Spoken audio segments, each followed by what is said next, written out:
हमारे सामने एक खाली पन्ना है, या शायद कोई नया प्रोजेक्ट या कोई बहुत बड़ा लक्ष्य, और हम बस उसे देखते रहते हैं। कुछ भी शुरू करने से पहले का जो डर होता है ना, वो शायद सबसे बड़ा डर है। हम सोचते हैं कि जो भी करेंगे वो बेहतरीन होना चाहिए, मतलब पहली ही बार में, और इसी चक्कर में हम कभी शुरू ही नहीं कर पाते। और आज हम जिस किताब की बात करने वाले हैं वो इसी डर का कह सकते हैं कि एक इलाज है। एन लेमॉट की बर्ड बाय बर्ड।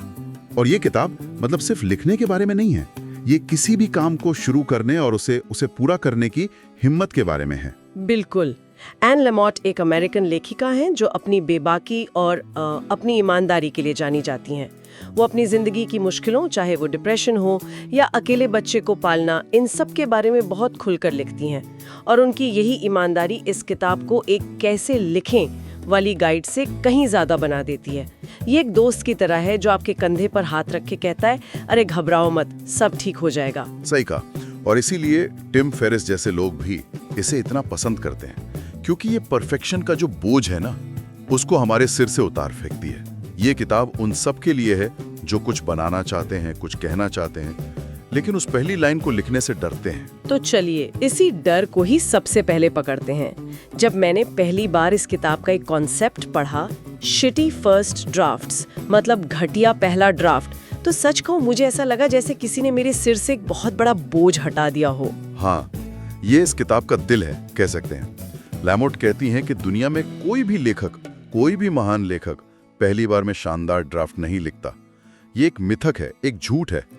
सच्चाई ये है कि सभी लेखकों के जो पहले ड्राफ्ट होते हैं वो बहुत बिखरे हुए, अधूरे और अक्सर काफी बुरे होते हैं। पहला ड्राफ्ट तो बस जैसे रेत का एक ढेर बनाने जैसा है, जिससे बाद में आप महल बनाएंगे। इसे वो चाइल्ड्स ड्राफ्ट भी कहते हैं, मतलब बच्चों की तरह लिखो, बिना किसी रोक टोक, बिना किसी शर्म के।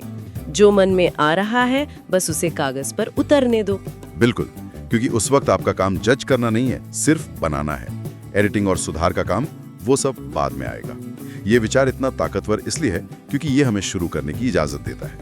ये कहता है कि पहली बार में खराब होना ठीक है, बल्कि जरूरी है, क्योंकि बिना उस घटिया पहले ड्राफ्ट के आप कभी भी उस शानदार आखिरी ड्राफ्ट तक पहुंच ही नहीं सकते। तो एक बार जब आप ये मान लेते हैं कि पहली कोशिश खराब हो सकती है, तो फिर दूसरी बड़ी मुश्किल आती है, काम का आकार। एक पूरी किताब लिखना या कोई बड़ा प्रोजेक्ट पूरा करना, ये तो पहाड़ जैसा लगता है। और यहीं पर किताब का शीर्षक बर्ड बाय बर्ड काम आता है। इसकी कहानी भी बड़ी दिलचस्प है। हाँ, ये कहानी उनके बचपन की है। उनके 10 साल के भाई को स्कूल में पक्षियों पर एक बहुत बड़ा प्रोजेक्ट मिला था और डेडलाइन अगले ही दिन थी, और उसने एक शब्द भी नहीं लिखा था। वो किचन की मेज पर बैठा बस रो रहा था, क्योंकि उसे समझ नहीं आ रहा था कि इतने सारे पक्षियों के बारे में एक साथ कैसे लिखें।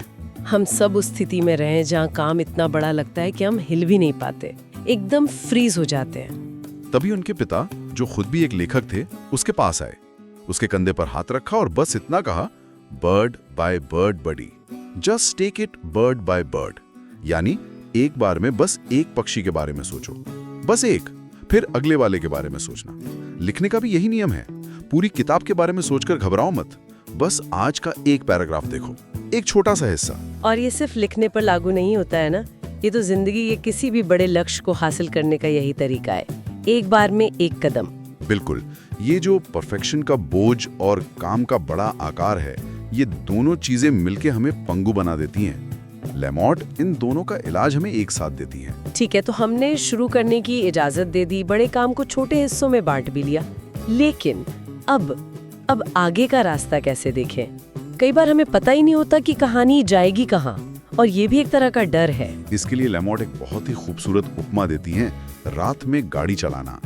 वो कहती हैं कि जब आप रात में गाड़ी चलाते हैं तो आपकी हेडलाइट्स आपको सिर्फ 10-15 फीट आगे का रास्ता दिखाती हैं, लेकिन आप उसी 10-15 फीट की रोशनी के सहारे मीलों का सफर तय कर लेते हैं। वाह! मतलब आपको पूरी कहानी पहले से जानने की जरूरत नहीं है, बस ये देखो कि अगला वाक्य क्या होगा या अगला सीन क्या होगा। हाँ, और ये लिखने को एक तयशुदा प्लान से ज्यादा एक खोज की यात्रा बना देता है। आप खुद अपनी कहानी के साथ साथ आगे बढ़ते हैं, ये जानने के लिए कि आगे क्या होने वाला है। इससे लिखने में एक रोमांच, एक थ्रिल बना रहता है। पर यहाँ एक सवाल उठता है, ये जो रात में गाड़ी चलाने वाली बात है, क्या ये हमेशा काम करती है? कहीं ऐसा तो नहीं कि लेखक बिना किसी प्लान के बस भटकता रह जाए? मैंने सुना है कि जेके राउलिंग ने तो हैरी पॉटर सीरीज लिखने से पहले ही आखिरी चैप्टर लिख लिया था। उनके पास तो पूरा नक्शा था। ये बहुत जरूरी सवाल है और इसका जवाब है कि लिखने का कोई एक सही तरीका नहीं है। लैमोट का तरीका उन लोगों के लिए बेहतरीन है जो खोज करना पसंद करते हैं, जिन्हें हम डिस्कवरी राइटर्स कहते हैं। और रॉलिंग जैसी लेखिकाएं उन्हें आर्किटेक्ट्स कह सकते हैं, जो पहले से पूरी रूपरेखा तैयार करती हैं। शायद सबसे अच्छा रास्ता इन दोनों के बीच में है कहीं। इसे ऐसे सोचिए, आप रात में हेडलाइट्स के साथ गाड़ी चला रहे हैं, लेकिन आपके पास एक जीपीएस भी है। मतलब आपको मंजिल पता है, हाँ, लेकिन वहां तक पहुंचने का रास्ता थोड़ा बहुत बदल सकता है। शायद कोई अनपेक्षित मोड़ आ जाए या कोई नया ज्यादा सुंदर रास्ता मिल जाए। ठीक यही, आपके पास एक दिशा होती है, लेकिन आप रास्ते में मिलने वाली चीजों के लिए भी खुले रहते हैं। ये आपको भटकने से भी बचाता है और आपको वो रचनात्मक आजादी भी देता है। ये मानसिकता और प्रक्रिया वाली बातें तो कमाल की हैं, लेकिन जब असल में कागज पर उतरने की बात आती है तो किरदार कैसे बनाएं? क्योंकि किरदार ही तो कहानी की जान होते हैं। इस पर लैमोट का क्या कहना है? लैमोट कहती हैं कि किरदारों को किसी बाहरी चीज की तरह मत देखो। उन्हें ऐसे जानो जैसे वो आपके दोस्त या दुश्मन हो। उनके इमोशनल एंकर, मतलब उनकी जो भावनात्मक जमीन है, उसको समझो।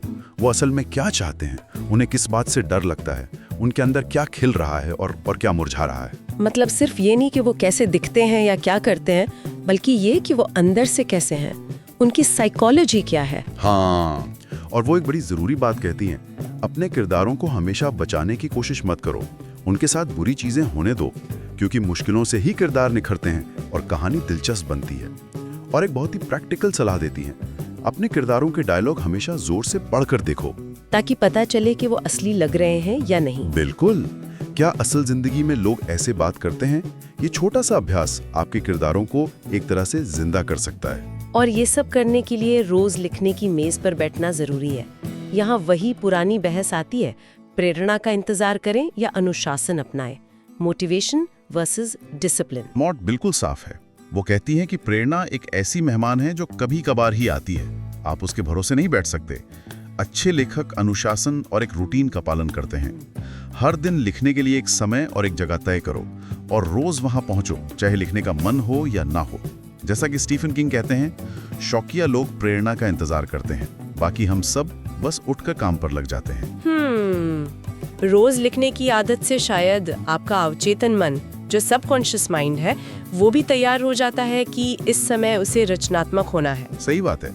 अब तक हमने जितनी भी बातें की, घटिया पहला ड्राफ्ट, वर्ड बाय वर्ड, अनुशासन, ये सब एक ही चीज की तरफ इशारा करती हैं। प्रक्रिया पर ध्यान दो, नतीजे पर नहीं। प्रोसेस पर फोकस करो, आउटकम पर नहीं। और ये प्रक्रिया सिर्फ ही लिखने तक सीमित नहीं है। एक लेखक की जिंदगी में और भी बहुत कुछ होता है, जैसे ईर्ष्या। जब आपके किसी लेखक दोस्त की किताब छपती है और उसकी खूब तारीफ होती है, तो जलन होना वो एक स्वाभाविक सी बात है। लैमोट इस मुश्किल भावना के बारे में भी बात करती हैं। और यही इस किताब की सबसे खूबसूरत और ईमानदार बात है। वो दिखावा नहीं करती। वो मानती हैं कि ईर्ष्या, शक, निराशा ये सब रचनात्मक जीवन का हिस्सा है। लेकिन वो कहती हैं कि इन भावनाओं से भागो मत, इन्हें अपनी लेखक की नजर से देखो, इनके बारे में लिखो। मतलब अपनी सबसे खराब भावनाओं को भी अपनी कला के लिए एक तरह से ईंधन की तरह इस्तेमाल करो। ठीक यही।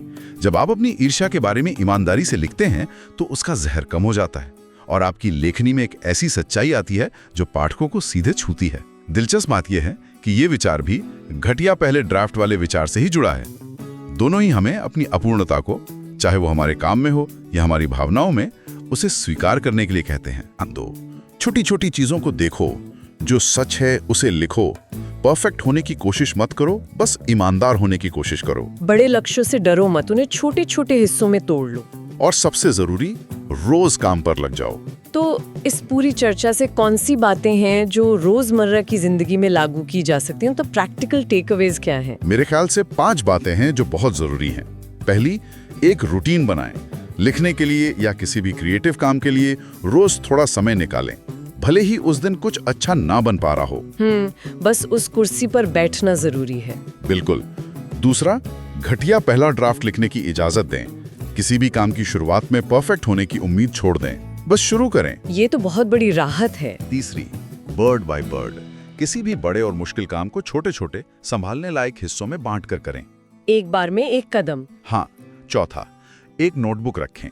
अपने आसपास की दुनिया के छोटे छोटे विवरणों को, बातों को नोट करें। आपको नहीं पता कि कौन सी चीज कब आपकी कहानी का हिस्सा बन जाए। अपने अंदर के ऑब्जर्वर को जगा कर रखें। एग्जैक्टली। और पांचवा, ईमानदार रहें। अपनी सच्ची भावनाओं को स्वीकार करें और उन्हें अपनी कला में व्यक्त करें। वहीं से आपकी असली आवाज मिलेगी। तो इस सब का मतलब ये है कि लेखन परफेक्शन के बारे में नहीं है? नहीं, बिल्कुल नहीं। ये खोज, अनुशासन और सच्चाई के बारे में है। ये एक ऐसी कला है जो आपको न सिर्फ एक बेहतर लेखक बनाती है, बल्कि एक ज्यादा जागरूक, एक ज्यादा ऑब्जर्वेंट इंसान भी बनाती है। अगर इस चर्चा से कुछ मुख्य बातें याद रखनी हो तो वो क्या होंगी? मेरे हिसाब से 4 सबसे जरूरी बातें हैं। 1, बर्ड बाय बर्ड, बड़े लक्ष्यों को छोटे कदमों से हासिल करें। 2, घटिया पहला ड्राफ्ट, रचनात्मकता को अनलॉक करने के लिए अपूर्णता को गले लगाएं। परफेक्शन के जाल से बाहर निकलें। हाँ। 3, सच्चा अवलोकन, आपकी असली आवाज इस बात से आती है कि आप जो देखते और महसूस करते हैं उसे कितनी ईमानदारी से लिखते हैं। और 4, प्रेरणा से ज्यादा जरूरी रूटीन है। निरंतरता मतलब कंसिस्टेंसी ही रचनात्मकता की कुंजी है। अंत में लामोथ एक जगह लिखती हैं, और ये लाइन मुझे बहुत पसंद है। वो लिखती हैं, हम अनकही बातों को उजागर करने के लिए लिखते हैं। अगर महल में एक ऐसा दरवाजा है जिससे गुजरने के लिए आपको मना किया गया है, तो आपको उसी से गुजरना होगा। ये एक ऐसा सवाल छोड़ जाता है जिस पर सोचने की जरूरत है। वो कौन सा दरवाजा है जिसके पीछे जाने से किसी को डर लगता है, और क्या कलम उसे खोलने की चाबी बन सकती है? आज की इस शानदार बातचीत के लिए बहुत बहुत शुक्रिया। शुक्रिया। उम्मीद है सुनने वालों को भी उतना ही मजा आया होगा। ऐसी ही और शक्तिशाली बुक समरी के लिए हमारे चैनल को सब्सक्राइब करें।